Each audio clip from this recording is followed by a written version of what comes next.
Luto na ang ating chicken pastil, guys. Ayan. Available na po to tomorrow. Meron din tayong sisig tomorrow. Sisig with rice. Tapos, family size ng sisig.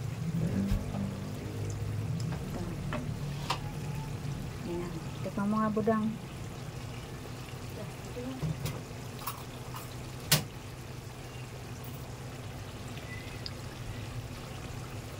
Saan kulay dilaw? Ha? Mantika? Kulay yellow talaga yan. Gawa ng ano siya. Hindi... turmeric. Ah, nilagyan mo turmeric. Turmeric talaga yan. May kailangan ng turmeric yan.